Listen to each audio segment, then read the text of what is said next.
everyone, welcome to the LARP Tales podcast. My name is Oliver. I am one half of your hosting duo. With me, as always, is my co-host, my host, are you my host? My co-host and my wife, Robyn. I can do this. I'm a professional podcaster. Hi everyone. Hey, and today we are continuing our recap of Empire Larp Event 3, the Summer Solstice. We're going to be covering what happened on Saturday, mainly, maybe not even all of Saturday. Last episode we covered what we did on Thursday and Friday. You haven't checked that out, go check that out.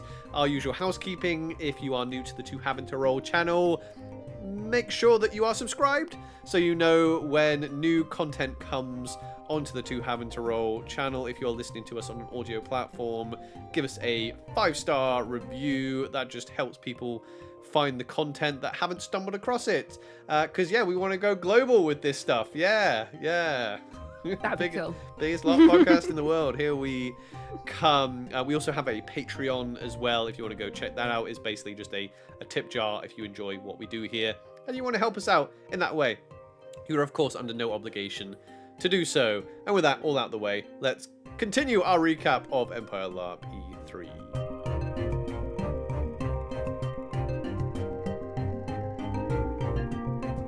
Okay, last time we covered what we did on Thursday. We did some shopping, the usual Thursday shenanigans of drinking with some of our favourite friends and people in the world, our LARP friends. I love our LARP friends now. I'm so glad we found this hobby. No, I don't want to get sappy right at the start of the episode, but like, I really enjoy going to LARP to see the people. I love Empire. Empire is a game. If it went away tomorrow, I'd be sad.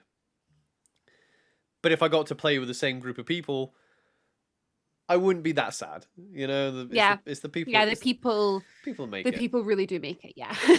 Yeah. So we did our usual Thursday stuff. On the Friday, we had established that Daemon and Nymeria, particularly Daemon, is very serious, likes to go to meetings, and doesn't have fun at LARP at all. Basically, just does a load of serious stuff. But the thing is, it is self-inflicted, and I love it. I'm not going to change it. But yeah, funnily enough, I kept getting like all the yo folk in my house are going off and doing all these fun shenanigans. And I'm like, right, I'm going to maybe see if I can get a curse out of a bag, or see if I can do a silly skirmish or get cursed or something. And then as soon as I'm on my way to do something fun, someone flags me and I was like, Daemon, have you heard about this that the Empress did? Blah, blah, blah. And I'm like, yes, let's talk about that. let's talk some business. So yeah, that's the hole that I've dug myself into. And Nymeria is similar-ish. Probably not as bad as Daemon though, right? She's similar, but because she has a past of a lot of shenanigans, it's quite easy to pull her back into that. If it's the right person, the right people can pull her back into it. Like namely Fark. Her brother can pull her back into everything. Yeah. We've established the Fark is her brother, and that is what they are to one another. It's a lot of fun. Yeah. So anyway, Saturday we were monstering. We were monstering as Druj for the first time.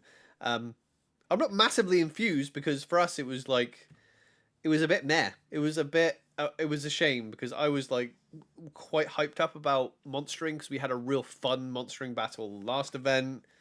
We were playing the Grendel, we were like Siaka cultists, and we all stuck together as a group and we had real good fun. It started out similar this time. We were like, oh, we get to play Druj this time. We get to play like cruel Druj. We get to be evil and like properly evil. Yeah, like so last time I did say, I'm pretty sure I did say on the podcast actually that this time from now on with monstering, I'm not going to monster anymore. I'm going to ref because I want to learn to ref and do that side of things and everything, and had that lined up. But when I found out we were going to play Druj, I was like, well, I've not played Druj yet, so this seems like an opportunity. I don't know if this option will come up again. Let's go for it. Let's try playing Druj. So I very quickly realized I had nothing green at all. Like, I was like, I had a full Jotun kit sitting there, a full Grendel kit sitting there. I had no Druj stuff at all. And I was like, probably should have seen that coming, really. But we got ourselves all sorted out. And we were able to head off out. And yeah, I mean, we had a good fun start to it because we seem to have a little monstering group now, which is quite fun. So we had our own little shenanigans between us. But yeah, I don't think there's a lot to say about the actual fight from our point of view, to be honest. It was boring.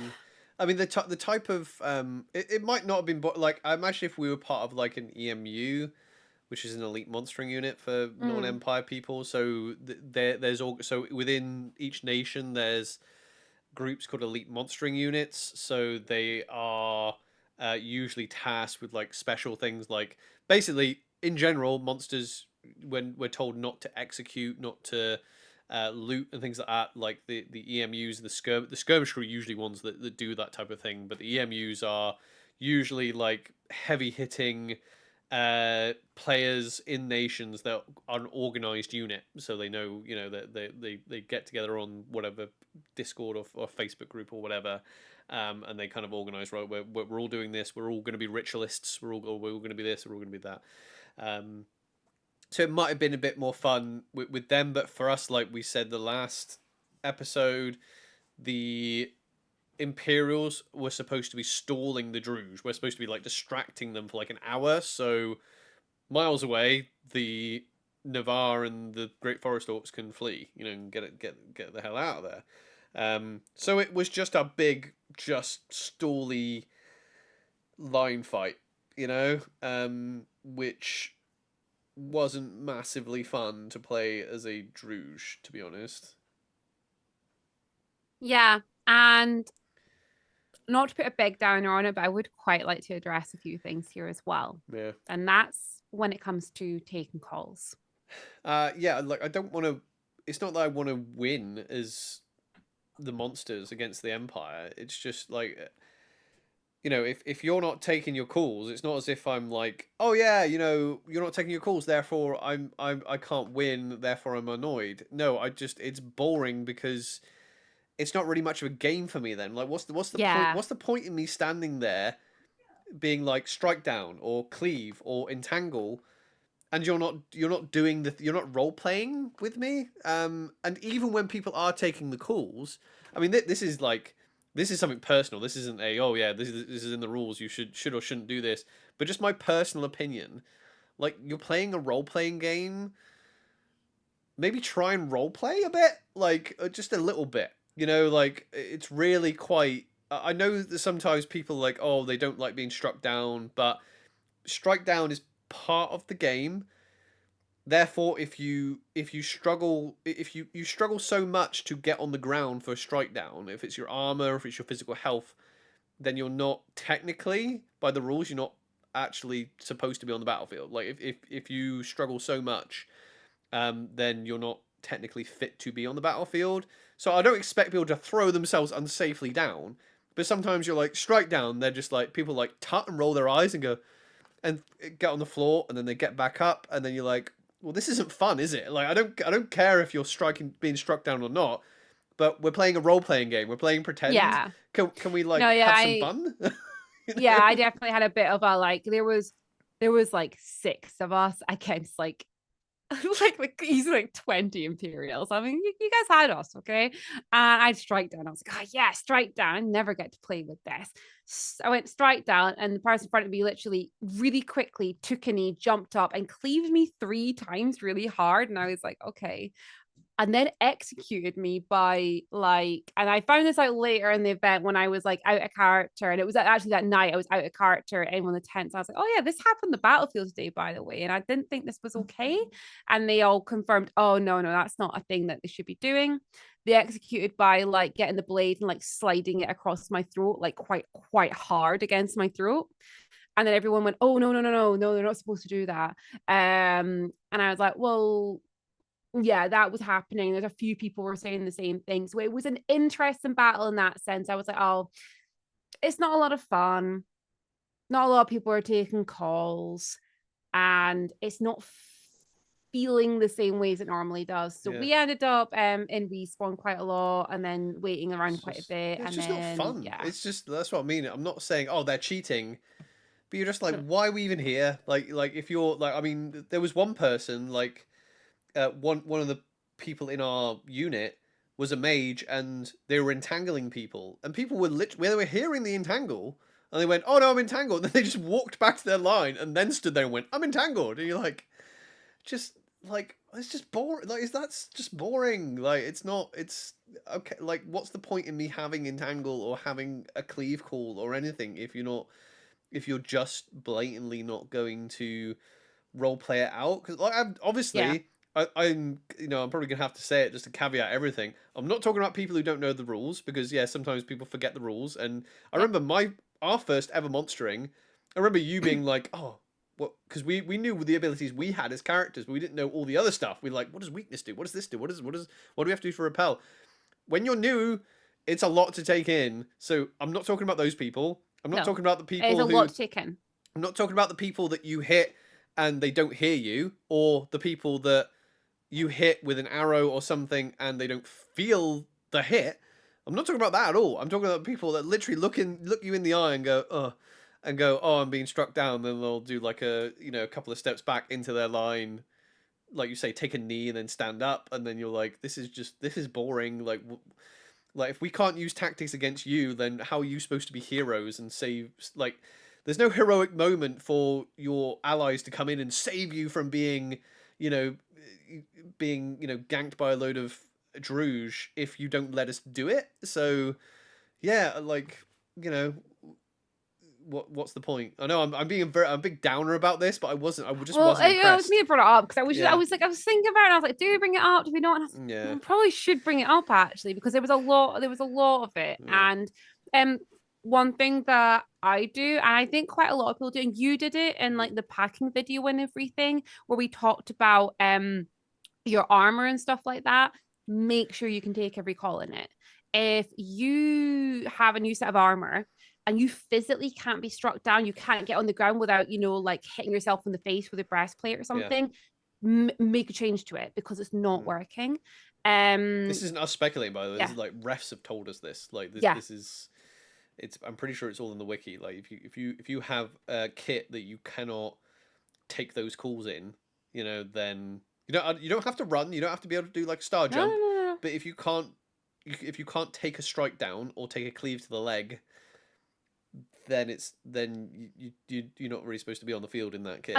I think it was like strike down specifically because this is on memory of chatting to different people saying that if you need to rely on somebody else to help you up off of the ground, then it's not safe. You should be able to get yourself up and down in that armor. Yes, there are exceptions. Yeah, we're not talking Jackie Stan style. You have to be able to like do a flip to get back up. Like, I think it actually specifically says don't do that. yeah, you're not allowed to do flips. You're not allowed to do one of those. I don't even know what they're called. When you're on the ground, you do like a jump up. I managed to do that. Yeah. Not supposed to do that. Not supposed to. I did it in a tourney. Yeah, like no one's expecting you to be, like Spider-Man up in this shit. But like if if you're like, and then also, fuck it, we're on a rant now. We may as well keep going. Because I think you brought this up, and another couple of people brought this up. And I don't know if this is against the rules.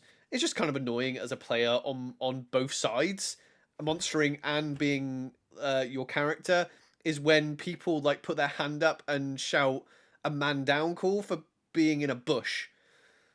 Like, the bush was there. You stood in front of the bush. That was me saying that the other day. I was like, oh yeah, it's really weird. Someone said man down, or the call now has changed from man down to first aid, but they had shouted man down because they were in a bush. And I was like, but you put yourself in that bush. Well, this is what I mean. And there's lots of people that do their own little timeouts for a bush. And I'm like, but technically you put yourself in this position, either bush.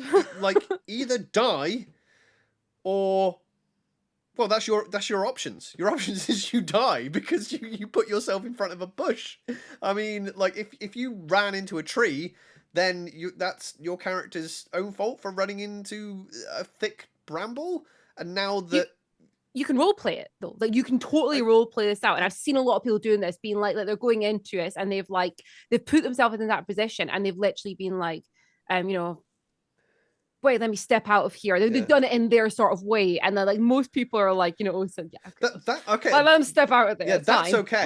So like don't stop the time because you're in a bush. if you're pushing if one side is creating a crush, fair game. You're just like, okay, okay, we're the ones creating a crush, we will give you the benefit of the doubt. But if it's an even line and we are pressuring you and then you're stepping back, oh no, I'm in a bramble, it's like, well, we've pressured you into a bramble, therefore we have the advantage and you're going to die. So either stand there and fight and die, but what happens is people step into the bramble, they go, oh no, it's not safe, I'm in a bramble, and I'm like, but you stepped in, just don't stop before the bramble and then fight us. Like, let's fight, because it's we're in a LARP fight, so fight us, don't go into the bramble and then do a timeout. And you're like, but you knew there was a bramble, so don't stop walking backwards. We've got you. You know, we're playing a game where you know, it's a game of gaining ground. We're gaining ground. If you've hit a wall, stop. Don't go into the bramble. Use your Imperials around you, though. That's what I tend to do. I've been in that situation a few times. I've stepped back and, damn it, it's blooming bush again. But because I've got Imperials around me, I'll just literally say to the person next to me, you know, like, I need to get around here, you know, shove that shield in front of me, you know, something like that. And that's fair game. It took me like a while, though, before I was like, right, I don't step back until I've actually looked now. And that sounds so stupid and so basic. But the amount of times I got stuck, like just because I was like, okay, stepping back. You need to look behind you. Or it's different if you've got a few rows of people, because they'll tend to like, you know, be like, hey, heads up, there's watch your feet, it's a log there, it's a branch or whatever. We're in the woods, okay. I mean, like accidents happen. I know accidents happen, but people purposely stepping into a bush, then saying, like, well, they knew the bush was there. Out. But yeah, so I think what I'm trying, because I'm worried people are going to misunderstand me here. What my issue is, people are going to be like, oh yeah, he's having to go at people like falling into bushes. Because I know people have like literally broken ankles and things like that on fields and things like that. Yeah, obviously, if there's a dangerous spot and you're like, oh, I've accidentally got myself into a dangerous spot, can we do a timeout? Obviously, that's the thing, and that's what the refs are there for. But yeah, it's just like, I think the mentality that I'm picking up on is, you know, when you're driving down a road, right, and it's wet and there's puddles, right, and you've got the oncoming car avoids the puddle, but in doing so goes into oncoming traffic. That's the type of mentality I'm talking about. They're so fixated on this puddle that they actually put themselves in way more danger. So I think people will literally go, oh no, I'm in a LARP fight against an orc. And oh no, they're going to kill me, I'm going to step back. And it's just like, well, really, one of the situations is completely pretend, and you stepping back into a bush that you have no idea what the footing is actual danger. So what you're doing is you're like, I want to save my character. Oh, now I'm in a bush and I might fall over and break my ankle. It's just like, well, really what you could have done is been like, okay, oh no, I am not stepping back in there because I might break my ankle. Oh well, I guess I'm going to have to fight face to face with this line of orcs and I'm probably going to die. One of those is a real circumstance, and one of those is a not real circumstance. Be careful, because we're talking about broken ankles and things, but honestly, you purposely putting yourself into a situation where you are going to be out OC in any kind of danger. You might trip and you might break your ankle, but you might do a lot worse than that. So it's like, don't, like, it is pretend. Saying that as somebody who has lost a character and never wants to go through that again, it is still pretend. You don't want to actually real life hurt yourself. So don't purposely put yourself there. Like, don't purposely put yourself on a bridge into a little don't get yeeted off a bridge. Well, the thing is, but I knew what I was doing, and that's it. We'll get to that when we talk about Sunday's you know your own, basically everyone knows their own abilities. You know what you can do. And there are people on that field who are extremely fit, extremely capable, who can really handle themselves. You know what you can do. And if you know that you can go backwards through a bush, climb through the brambles, covered in thick leather, not too worried about it, just do it. You know, but if you're someone who you're like, no, this is like, I only do this every 6 weeks, I play about in the field and I don't know how to get through this, or Yeah. I'm not too sure, or I don't have the best grip on my shoes, or I'm panicking. Just don't put yourself into that situation. The battle is huge. There's so many things that you can do and so many things you can get into. Accidents happen, and sometimes we do end up being like, oh, we've accidentally got ourselves into a situation. That's fair enough. Well, the situation But purposely putting yourself into it is the different. situation where we died, that's literally what happened to us. Like I mean, obviously if we were that way inclined, which we weren't, but our whole group got, because we were, the whole Dornish line was pushed back, and then obviously our left flank disappeared. But we were against like all the bushes and the undergrowth there. We could have just like fallen back into it and like, oh no, we need a timeout because we've fallen back, and now we could, but we didn't, so we were stuck. And then obviously that's when we got surrounded, and then going back to taking the call thing. I'm not saying we're better role players than anybody else that was there. No, absolutely not. What I'm saying is that like we took our calls, you know. We took, Godric took that cleave because I could have got to, like, if I hadn't taken that cleave, I would have got to Aranel, given her a potion, and we'd probably still be playing those characters. But it was more fun because it's a fun roleplay game. We were fighting orcs that have sharp implements, not real sharp implements, fake ones, but in the roleplay, in the roleplay, someone came up and hamstringed Godric. So I'm gonna pretend that I've been hamstrung because it's fun, because it's a live action roleplay game. We're role playing, you know. It's boring if you're just like, oh no, I'm not gonna take that call. I'm just gonna run over and the thing is, as well, stay with me or something, you know. With Empire specifically, you can play a character who will never die and never come into any real danger. You can do that. Just cheat. No, that's not what I meant. I meant you don't have to go out to big battles. You can play a character that lives forever. I mean, has anyone died in a tourney? I mean, technically you could die in a tourney, but I don't think it's happened. But like you can still fight. You can go and do tourneys and things like that. But you can play that character that doesn't die if that is something, and that is completely legitimate. Like if people like, I don't want to go through that again. I really don't. If it happens, it happens. But I don't really want to go through it again. But it's so fun. But it's so fun. Like people who've played like D&D games, like okay, like there's been times, I know you're a bit like this, you don't really like your D&D characters to die, but the most memorable battles that we've had in like D&D is where like people have almost died, and you know, like the manticore is like critted on your elf and we are like at the top of a cliff or something, and that battle sticks with me. It was like 5 years ago, and I'm like, oh no, we're literally going to lose Torvi the elf because we I had no idea what a manticore was.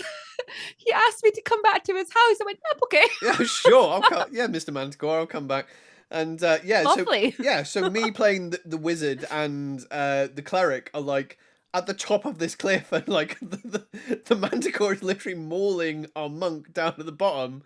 And yeah, we thought we were going to lose you, but it was so close. But it was so clutch, but that was so fun. You know, if we had just been like, oh no, we're just going to power game this or cheat, or the DM's just going to fudge everything, then it's not as drama filled. Like you want some wins, you want some easy wins, you want some moderate wins, and you want some close wins, and you want some losses, you know, in these role playing games to make them fun. Exactly. Yeah. No, I thought Arjan was going to kill me in an Hour Protector tourney. Like he did not hold back at all. Yeah. And he can fight, and he's an ambi fighter, and I'm an ambi fighter. When you put two ambi fighters who can fight against each other, that is a hard fight. I was like, damn, it's gonna kill me. But yeah, it's true though. It creates that memory, and it just makes it just like so much more special when you go to retell those stories, and when you go back to the nations to tell, you know, the heroics that you did or the glory that you saw, and so on. Some of the best stories I've heard. In fact, all the good battlefield stories I've heard. Because the thing, when you have successful ones, you're like, oh, this happened, cool, awesome, great job. And then you kind of forget about it. But the ones that really stick with you, and the ones that have been told to me, have been like, I don't want to steal people's stories, but like there's some really good stories out there of people almost dying. You know, people being like, yeah, I was like on 30 seconds. And, you know, this Dornish lance just came and just swept them, you know. someone in particular told us a story about a tree branch breaking, because they were basically dying on a tree branch, and the tree branch snapped and made this big crack, and this whole Dornish lance, because they heard the crack, they went, oh, let's go and investigate, and they came and they came and obviously then just swept all the enemies and got their allies up because of this tree branch, you know. And it's just like, and your moments from like, oh no, this is it, this is all over, and then you get to retell that for years to come. Whereas if you're just like, you just stand in the line and just cheat your way through the combat, I don't know, people might get something out of it. I don't know, I think you're cheating yourself, to be honest, but whatever. Anyway, it sounds like we're accusing everybody of cheating. We're not accusing everybody of cheating. Let's make it really clear. We're not accusing people of cheating. No, we'll probably this is an observation. It was chatted. It was discussed a lot heavily on the field. Yeah. So let's discuss it here. And I imagine we'll get lots of comments and messages and things like that about things. So hopefully I haven't been misunderstood.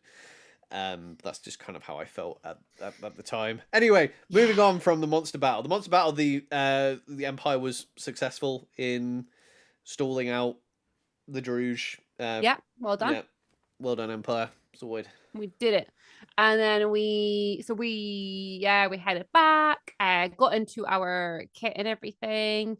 I prefer monstering on a Saturday simply because I've got more time to get into my kit and I don't feel like I've wasted too much time. And we've monstered on a Sunday all year up until now, so I was like quite happy to monster on a Saturday. I got to add some like extra bits to my kit and stuff, which is quite fun. But yeah, we got ourselves ready.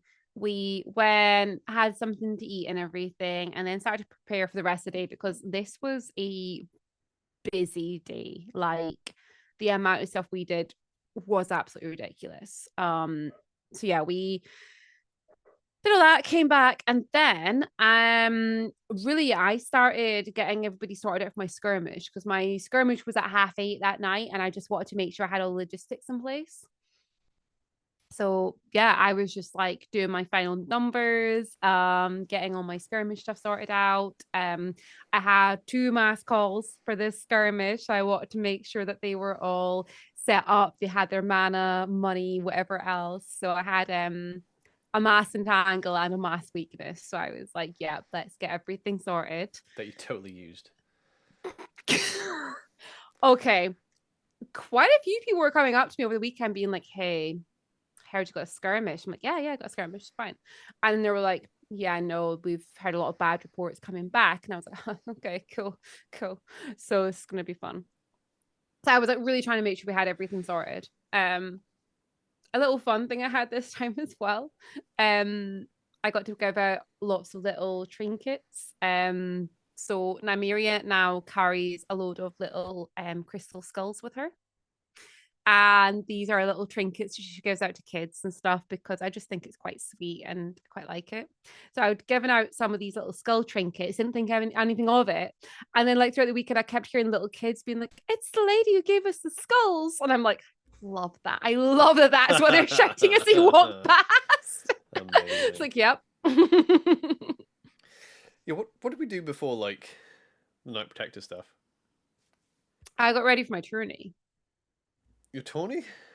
Oh no, there was another tourney. No, I know exactly. Yeah, we had Night Protector of Summer tourney. Yeah, that's what I just said. What did we do before the Night Protector tourney? I think we literally ate, came back. We had a lot of role play. There was a lot of like, because I wasn't in my armor, because I was not in my armor, and I remember you being like, you need to be in your armor now. I promise that you'll fight for someone. I'm like, okay, when is it? Oh, you got like 10 minutes. Great. Nymeria is playing the game right now. She's using the fighters in her house to gain favors. So she was like, why are you not in your armor? You need to be on your armor now. So like she was like rushing Daemon back. She gets there, Lucan's like half in his armor. I'm like, okay, well, do you want to get the rest of it on? Like Nymeria's like, would you just both get your armor on, for crying out loud? Yeah. And then she got like Daemon's door, and then she goes up to Lucan, going like, do you know who you're fighting for? That person there, that's who you're fighting for. Go introduce yourself. Like, it was a lot of fun. I tell you what, Night Protector Summer was like hotly contested. as well. That was my favorite tourney I've ever fought in there. They had to extend the glory square pretty much because there was Yeah, that many people in there. we have the glory square and we have the glory annex, which is a small section to the side of it, that allows for role playing meetings to take place while fighting still happening. It was not safe to fight in the space we had, so we quickly, everybody got together, they removed that rope, extended the glory square out. The glory square was packed for this tourney, like properly packed. I had put Daemon and Lucan out into that glory square fighting. Had done a few fighting each other, yeah. Done a few other things behind the scenes, and like was wandering around speaking to the different contenders and everything, making sure things were set up. And yeah, I was like, okay, well, why don't you go then? it was brutal. And what was different is that most of the tourneys so far have not been a free for all. There's been whispers, there's been little like collaborations in a sense of let's take another, this person out, let's take that. No, this was a free for all. We had 3 really clear contenders, and then we had a group of Black Knights who let's just say we had a feeling these Black Knights really knew how to fight. Yeah. So like, for people that don't know, the way the tournaments are is that you have to be a noble of Dawn to compete for the Knight Protector. There are, I think it says on the wiki, there's a blind eye taken to Knights Errant. That Black Knight. So Black Knighting is part of our Hearth magic. So basically you have to cover your face and or heraldry. As long as you are covering your heraldry, I think is the main thing if you're a noble. Yeah. Then Daunish people can't tell who you are. Like, so if you're a Black Knight, we don't know who you are. Like, we look at you, we don't know. And by the way, interestingly enough, because people will say this on the field, you might be confused, but if people talk about like Eternals and Black Knights, all the Hearth magics work on Eternals. So a Black Knight going to meet an Eternal, they won't know who they are. Yeah, exactly. Yeah, so which is interesting. So there was a load of Black Knights. There was like a full contingent of Black Knights. And out of character, you could tell who they were, and I'm like, oh, it's interesting. Out of character, all these Black Knights over here. Let's see. But yeah, our characters don't know who they are. But yeah, it was a tough fight. So as a standing Knight Protector, you couldn't compete, so you had to stand in the wings. Do you want me to tell the tournament from my point of view, or go for it? Yeah. So I basically wanted to go and beat my uncle up. That was basically what I wanted to go do. But I was asked to take a specific person out. Basically, like focus a specific person. And I was like, no. So I was like, okay, I'm here. Basically, Daemon was like, I'll go wherever Nymeria says to go. So you're fighting for Rydian. And I'm like, cool, I'm fighting for Rydian. So Rydian was like, right, okay, if you could focus this person. I'm like, right, okay. So I spent most of it. So I had my I had my woodcutter's axe. I knew the people we were fighting were it was Glade Warden, right? So it was you might know them from Fake Swords Real Feelings. I'm pretty sure they'll do a video covering this. They'll cover their version of it, I'm sure. I hope I'm not speaking out of place there, but yeah, I knew they'd be well equipped. Well equipped. So that was a tense fight. I was very in and out. Like I was like, I'm not getting anywhere near because I know, like, I knew they had a troll hammer, because there was like paralyzers coming out in left, right, and center. I'm like, no. I knew they had a ton of shatters. I managed to avoid the shatters for a good while, and it was a really funny moment where I'm like swinging my sword and a staff meets it, and I hear shatter. I'm like, and I drop my sword, and then a mage on my side comes up and touches me with a rod and says "empower" at the same time, and I'm like, oh, shatter, and then I just hear "empower," and I'm like, with what? It's like I've just been empowered. So empower gives you a hero, basically gives you a free hero call, and I'm like, damn it, I've just been empowered. I've got no weapon, and then this little helpful black knight just comes up and just like, here you go, and just smashes me a weapon. I'm like, okay. I'm like, cool. I was just like, thank you. I just take this mace and I just start fighting with this mace. And yeah, no, that was a hard fight, and I waited until they were like in a corner, quite surrounded. I'm like, okay, I think they've got these ones now. And I was like, right, where's my uncle? So that's when I went running after Lucan on the other side, because that's what I thought was going to happen. I thought, oh yeah, well, we got split loyalty, so there's the Mortar on one side, Mortar on the other side. I thought, well, we'll just cancel each other out, I guess, you know. So I was like, right, so like storyline wise,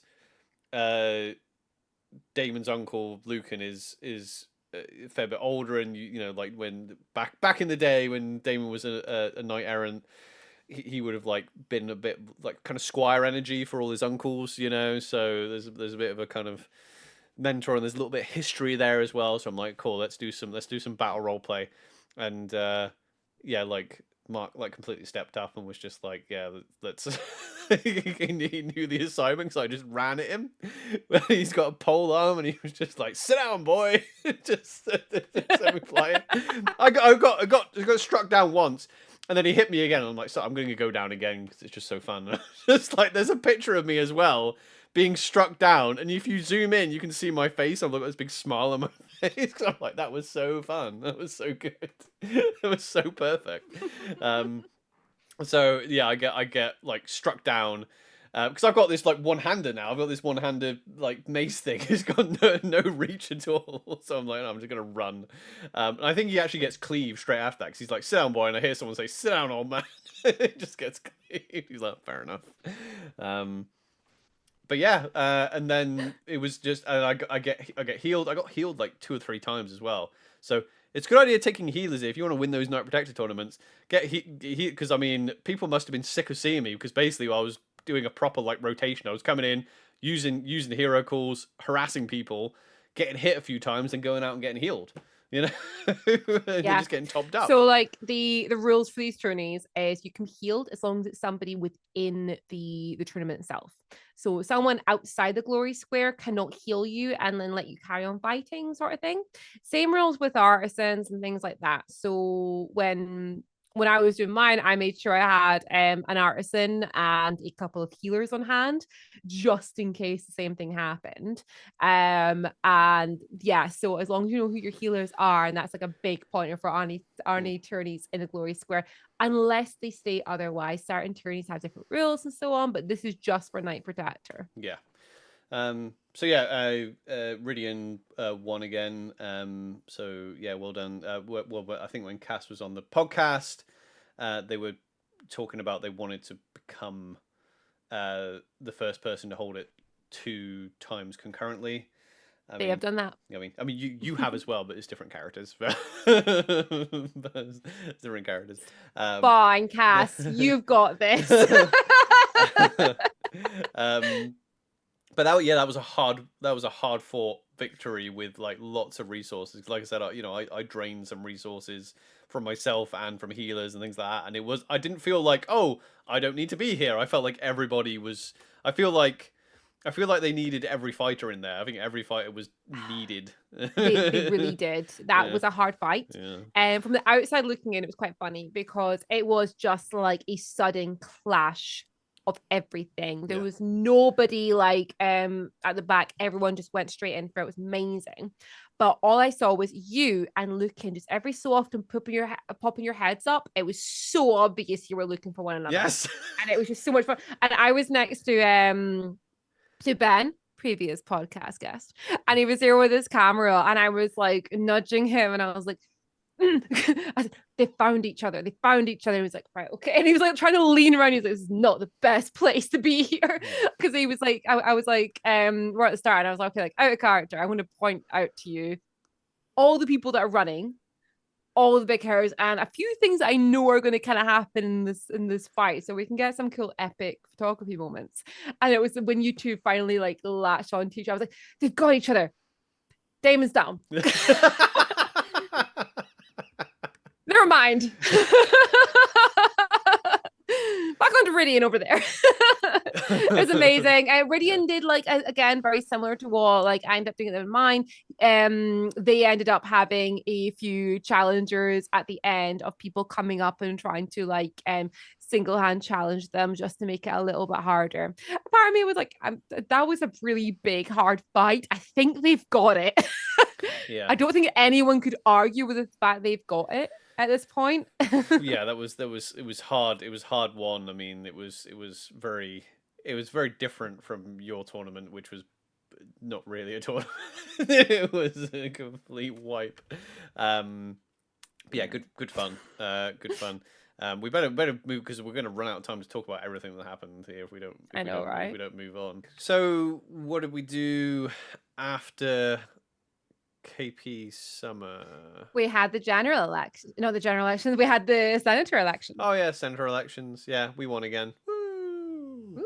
Woo! Woo! Mm. Did you hear me winding up the Orzels? Yes. You like okay, right. So everyone who doesn't know senator elections, we have our 4 territories. Nobles of those territories are able to vote for who they want to be the senator. And essentially, you walk into the Laurier Square, you stand behind that person, and you get counted. Now, we had quite a bit of a landslide this time. It was the first sort of like non-close one since we started this process. And Daemon decided to wind up the Orzels. The Orzels are Daemon's in-laws.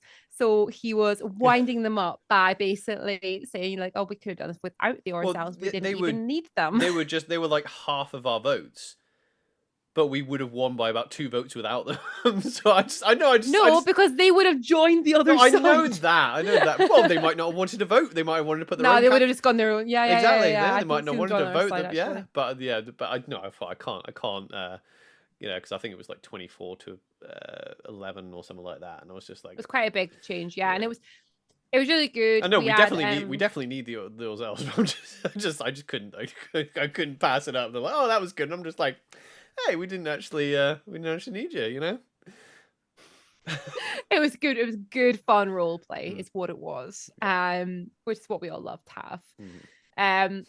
Yeah. So we sorted that out. We then we had a little bit of a chill out time after that, I believe.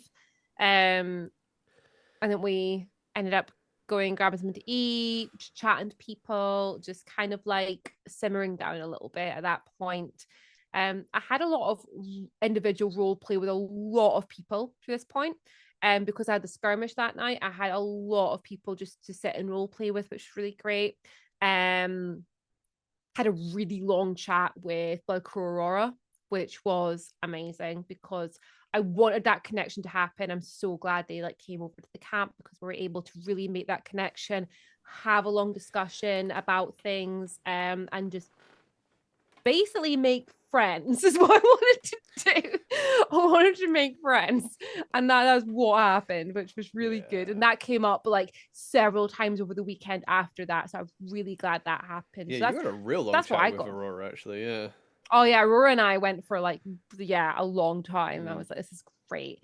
While we were doing that, I was kind of like sorting out mass calls and stuff and chatting to houses that I've not really chatted to before, which was really great. So I got our house sorted out for the mass call and everything, and yeah, it was a lot of just really good fun role play with a lot of different people. You're very good at saying no to people, by the way, or at least you draw the process out a lot. Because people kept going to be like, "Oh, is Nymeria around?" I'm like, "Okay, well, she might be back soon. What is it to do?" And she's like, "Oh, a lot of them were obviously wanting to come on your skirmish, you know." And I was like, "Okay, no."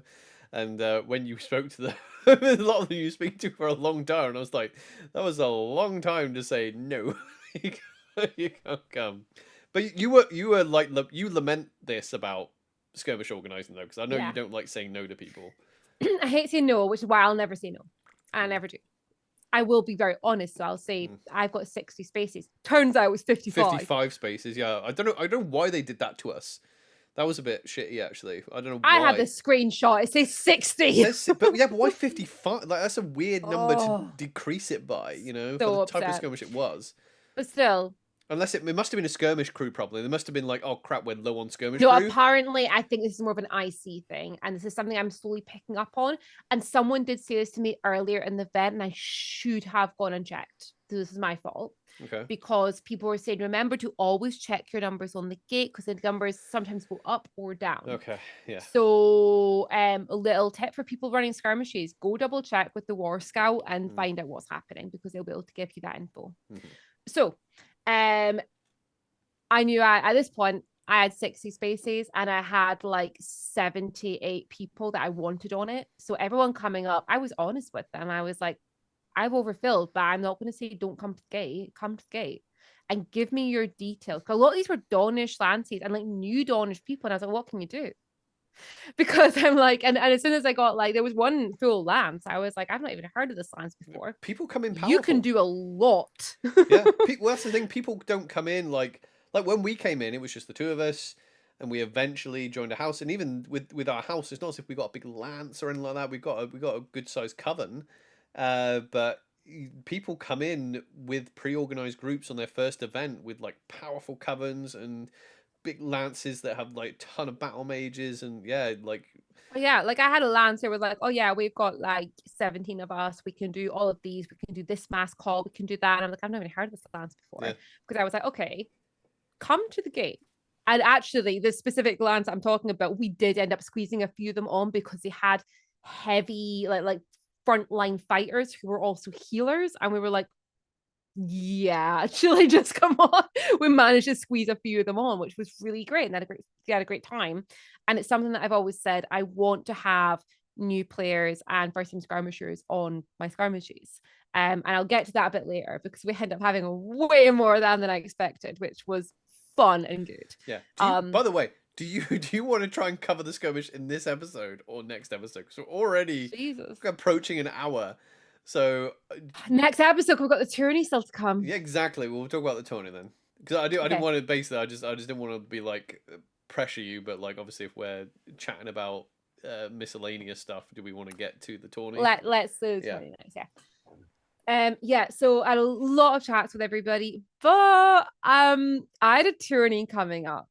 So this was good fun. And this has definitely caused some tension in the house, which I'm all here for. So there's a tourney, the red and black tourney. And it was between we had Varushka, we had Marches, we had Wintermark, and we had Dawn. And the red and black group from Dawn was Orzal, which I was part of for this tourney. And the stick I got, both IC and OC from the house, was just brilliant. You're right. Is it Nymeria Orzal? I don't think so. Red and black. It was amazing. Yeah. So I got to be part of Team Orzal for this tourney. And yeah, basically, this was all a tourney in place, and it was in memory of Osrin. And it was in order the champion would win Osrin's sword. And it was a really beautiful tourney because the idea behind it was to collaborate. It was to get a load of nations together to fight, but that wasn't essentially the focus. The focus was us all coming together, sharing a feast, sharing in hospitality, being together and just having these memories, these connections. And it was incredible. So I headed up to Orzal nice and early, and everyone started coming in. And the marchers brought wheelbarrows, physical wheelbarrows of food, like fresh carrots and everything that they were wheeling into the tent. There was so much food, it wouldn't fit on the table. All the Dunnings came along from Wintermark, and we had so much fun role play. And when it came to the actual tourney itself, we've talked about imposter syndrome briefly, but I've never felt it more than in this moment. Yeah. Like, these were badass fighters in there. And I was standing there next to like Zoran as part of this group. And oh, I felt so like, oh shoot, am I the right person to be here? And like that's all I kept thinking. And when it came down to it, it was just so much fun. Well, there was a few We people in that tournament. So that first round, when you versus the Dunnings, there's a few people in that square that had like OC hard skills, for like sword and shield fighting, whether it be HEMA or other things as well. I think as well, just like. So it was quite an intense fight there. So, and it looked like powerful characters because there was a lot of hit points being taken down. I'm just like, whoa, there must be some stats here, I tell you. we talk about role play in fighting. The role play in the scareware was amazing. Yes, we all wanted to win the tourney, but the role play was incredible. So the first fight was Marches versus Rushka. So while they were fighting, and everyone's got their own bet, and we knew we were fighting the Dunnings. So like we all went, well, let's go down with the Dunnings then. We all went over, we all hugged one another, we all chatted, we all like intermingled, we watched, we cheered, we wished each other luck before going on and fighting. And it was a great fight. I got gifted something just before the fight, which was an oil that I could put on my blade that allowed me to call paralyze the first hit that I make. This was great fun. That's an expensive oil, by the way. That is an expensive oil. That's a Legionnaire stare. That's what that is. Shout out to House Beck Seal. Make friends with them. Yeah, and this was so much fun because like having this blade, and when you realize what I had 3 of them around me going to hit them and going to paralyze them, and I was able to paralyze one of them and get them down. It was just so much fun. So the role play for the oil is that you have to role play putting the oil on, and then it's your next hit. So it can't be like, it's not like having a magic item and being like paralyzed. You have to be like, it can't, if unless you hide it really well, like it's obvious that you're putting an oil on your. You have to role play putting the oil on your blade to use it, right? I wanted to make it like really. I wanted to make it obvious because I wanted them to. I wanted them to wonder, what did she put on that blade? So I like ripped it open. I was like pouring it on as we were walking towards each other, like having that whole role play, and then went to call it. It was so much fun. They wiped us. Dunnings completely wiped us. Yeah. Well, I mean, it was amazing. I saw this from the outside because what they did is I think they had one of their tankier fighters take on the young Orzel, who's a very good out of character swordsman. So we've got 2 young Orzels there. They are out of character, badass fighters. They are just like whippets going around there fighting. And so I saw their tactics. So that they distracted one, and the other 3 got you and Zoran out like really quick. And then all 4 of them like jumped on the last Orzel standing. So they out tacticked you, unfortunately. I mean, it wasn't hard. We're like standing there, we're like, what are our tactics? So Ryan's like, we have a shield in the middle. Let's go outside the shield. You 2 run around the outside. They have 4 shields. We just really, let's go have some fun, whatever. It was good fun. And then we made some really close bonds, and that was the idea of this. The overall, like the overall champions of the entire tourney were the Dunnings. That means this time next year, the Dunnings are hosting the same one. I think they're hosting it in the Glory Square. Actually, I think they're just going to host it in the Glory Square again. It's the ideal thing to have a fight, to be honest. We're next to each other anyway, so they're like, we're going to host it in the Glory Square. Yeah.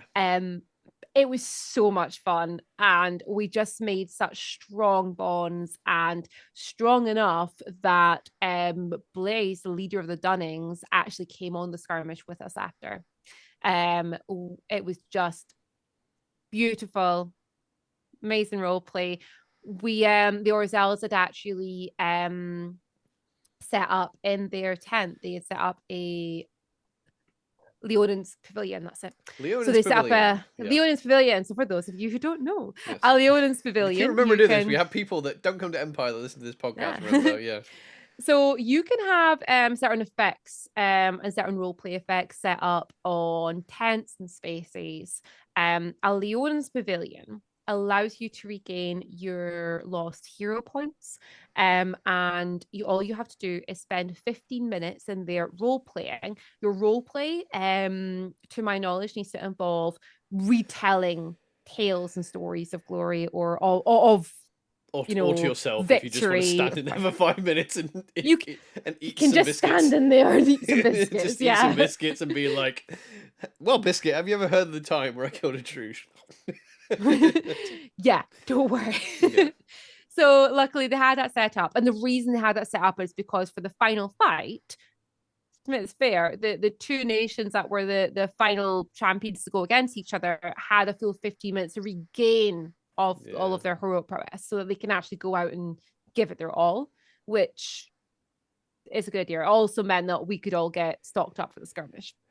Yeah, no, the Leonis Pavilion was really handy. So yeah, so people who don't know that you can have effects on areas like tents, camps, and things like that. They print out, basically you go to PD and they print out a laminated sheet that tells you what the effect is. You can do this through like magical skills and religious skills. So magical skills gives you auras. So like Leonin's Pavilion is a summer ritual, I think. I'm assuming. I just assume. I don't know actually. It makes the most sense. Leonin sounds quite summery. Yeah, it sounds very summery.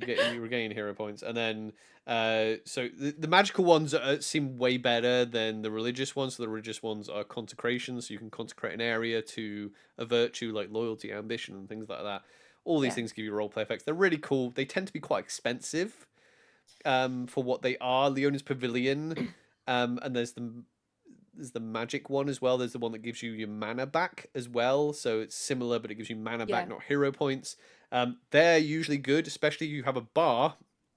There's the bar. I'm sorry, I can't remember the name of the bar that's near the Sentinel Gate. There's a bar in Highguard that we've been to a few times. They tend to have a Leonin's Pavilion on there because people come out of the Sentinel Gate and then go in there, and obviously because you're there, buy a drink, so you literally buy a drink. By the time you finish your drink, you've got all your hero points back, so that they're good for that. But in general, they're quite expensive, especially the religious ones. They're kind of like I wish they would make them a little bit better, so there would be more of them, because there doesn't seem to be many kind of consecrations going on, to be honest. So. Am I right in saying that you can also curse an area? Is that a thing that can happen, like an area or a tent? Well, that's magic. That's magical. Yeah. So curses are magical. Yeah. Thing is, that what constitutes a curse? I think if it says the word curse in the description, right? Okay. I think people can correct me in that, because I don't know this for sure, but my understanding is that when people say curse, because we talk about curses because there's lots of winter curses. So if you like curses, winter's one, but obviously there's curses in all the different realms of magic, and that they are a spell or a ritual that says curse.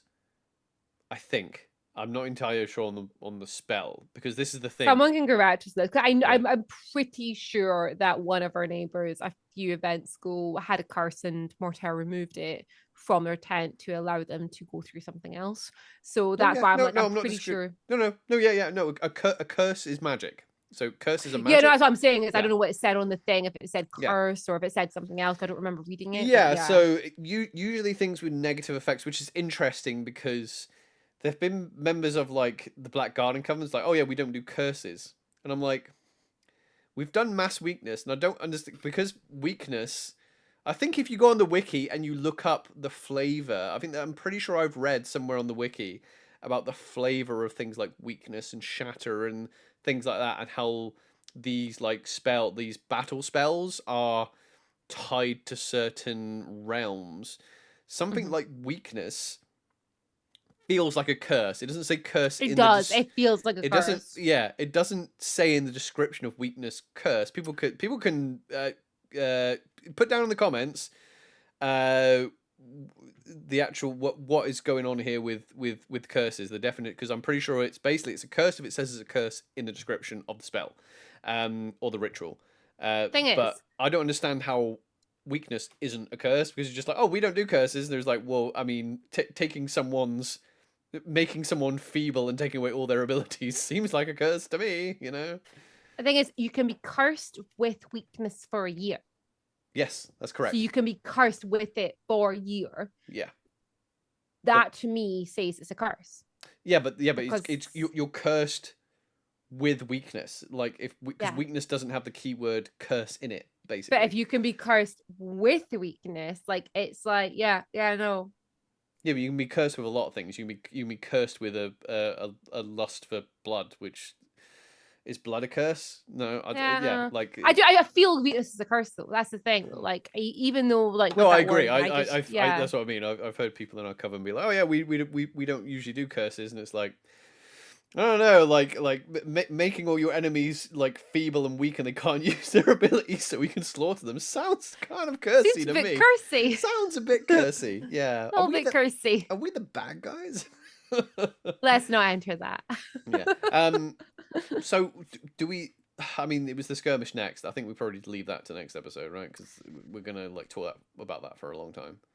Well, we could start it because I guess, yeah. So after this, the celebrations all happened. We had fire dancers coming into the Glory Square, which were incredible. So those that were the entire fire show was absolutely incredible. It's a beautiful performance and so much talent. So I got to stand and like watch a good chunk of that. Got to watch everything around there. And then I was looking at the time and I was like, I need to go to the gate now. Talking about curses, I am cursed never just to have a dance and enjoyment of the Glory Gala. Because last year... Oh, we're not even at the Glory Gala yet. It's not even started yet. Wait, what? What are you talking about then? The fire dancers and everything, all that started. So we had the... Was that your tournament?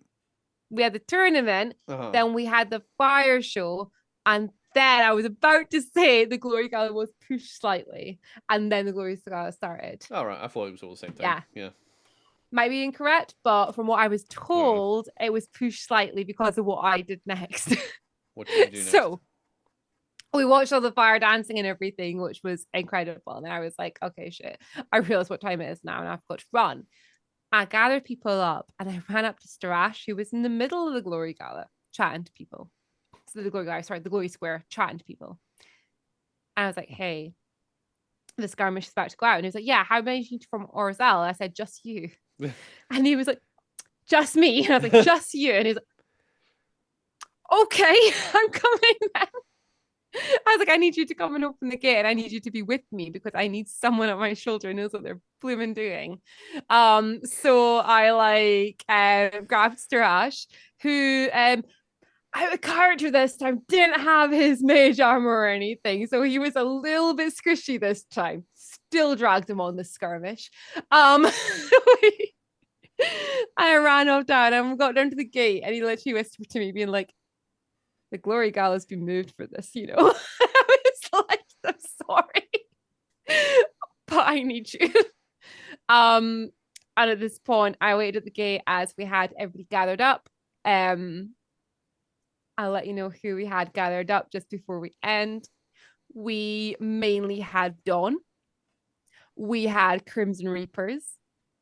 And we had a leader of the Dunnings as well.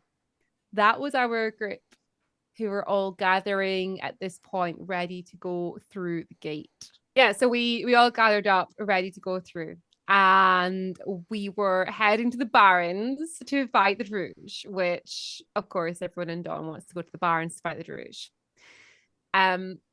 Mentioned this last episode, but our main thing that we're heading to do is there is a Winter Regio in the Barons. The thrice curse are a winter eternal, which are made up of three beings as such.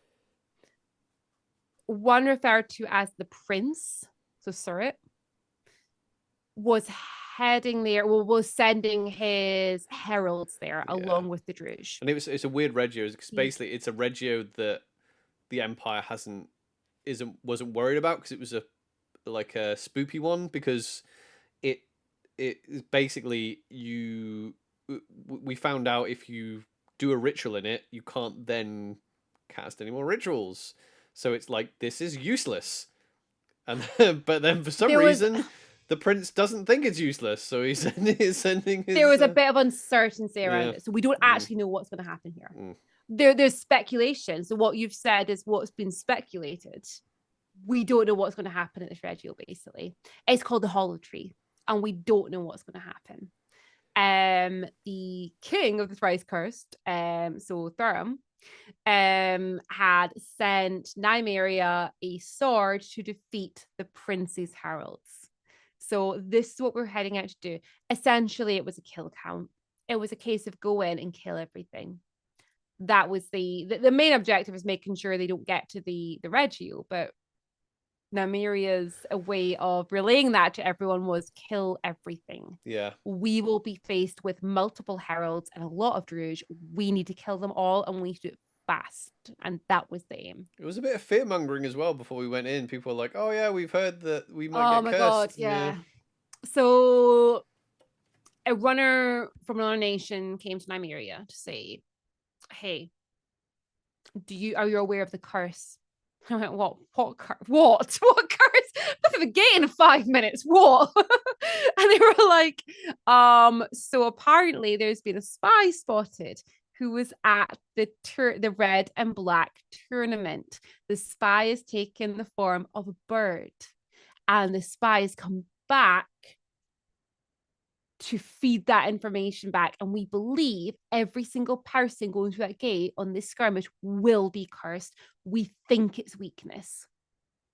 And that's what I was told like 5 minutes before going through, and I was like, right, I'm not going to terrify everyone going through this gate. Absolutely not going to happen. Not on that information. It wasn't solid enough. So I told you as Daemon, who was leading one flank, and Arcavian, who was leading the other flank. I made sure you were both aware of it. And we subtly had a few people wandering around to see if we had, because there's things you can take for weakness. So we subtly had a few people wandering around, just making sure we had a few of those around. I was like, do you know what? Because I think we're fine. Yeah. That's a good point, actually. So this is a question you probably won't know the answer to. Physics. So the physics skill, I'm assuming that isn't affected by weakness. No, I don't think so. No. Might be wrong, but I don't think so. Because basically, you when you're under weakness, you can't do any heroic skills, no spells, no magic, no rituals, nothing like that. So I'm assuming you can still heal someone. I'm assuming you can't do Shurug, whatever it's called, Shurugan, because that's a type of kind of magical healing, I think. Is it? I don't know. But no, I feel like that's the one that you can do, because that's the base that every healer has. That's the first. You've got to take that to be able to do everything else. Mm-hmm. So that's your like. Let us know in the comments. That's your so many minutes of role play while you're putting a bandage on. I know the rules. Yeah, but I feel like that shouldn't be affected by weakness. So like your physics shouldn't be affected. Yeah. To an extent, like starting healing things. So like for example, magic, you can't do stay with me or get together if you're weak. You can't do that basically. But yeah, no, that's a good point actually. So yeah, like that information was going around. I told the right people. I made sure we had a few things for healing it with I had a plan. I came up with a plan in this tiny little space of time where I was like, right, we have these potions. Those potions go to our 2 mass callers and no one else. Like absolutely no one else. That's the people that get these potions, because we might need them more than anyone else here, and everyone else has enough fighting ability. So we got ready, like one final hiccup before going through this gate. I was gonna leave this next time, but normally, like every time I've done a skirmish before, we've got a good solid 10 minutes to get everyone lined up and head through. This time we were waiting and waiting for another skirmish to come back, which didn't come back. So we went through at 8:30. At 8:29, we started lining up. I had a whole I was like so panicked because I was like, I was like a whole thing planned to say to everyone, but I'd already individually briefed everyone. So I was like, everyone knows the plan. I just need to make sure I get the right people to the front. And unfortunately, certain people did get bounced, but we got the people in. And it wasn't quite the lineup that we wanted, because we wanted basically like 3 rows, but once everyone went, oh yeah, and then a lot of like the center row just became a blob. They're gonna move forward, just like, oh well, whatever. It was fine. Yeah, it was fine. It was fine. We got through. Refs were absolutely incredible as well going through. They were really good, really helpful, and really kind, getting everybody sorted out and through the gate. And one final tip before we close off tonight. I printed off my skirmish thing because I knew that I needed the exact location. So when you get somebody to open the gate, you need to give them the exact location. You can't just say the Barrens. Yeah. You need to tell them where in the Barrens. I knew I was going to forget that information as soon as all the stress came on. So I printed it up so I could just literally hand it over and get the gate opened. Yeah. which did help quite a bit actually. Yeah. And yeah, so we end this one with us about to head through the gate. Kill some Druj. Or did we? Or did we? Did we die again? No, we're fine. No, we're fine. Anyway, cool. We'll wrap up then? Yeah. Awesome. Thank you very much for listening, everybody. If you enjoyed this episode, give us a thumbs up. Give us a subscribe if you are new to the channel, so you know when new content is posted on the Two Avenger Roll channel. Leave us a comment down below if you have opinions on all the controversial things we said about the monstering today, or all the rules things that we got wrong. Is weakness occurs? Can physics work under weakness? Let us know all of this stuff. If you are listening on an audio platform, give us a 5-star review so people can find us from all over the world, help us grow. We also have a Patreon if you want to go check that out. You're of course under no obligation to support us in that way, but we would appreciate if you could. And yeah, so we will continue next episode with the last part of Empire LARP E3. We look forward to seeing you then. Right, see you everyone. Bye-bye. Bye.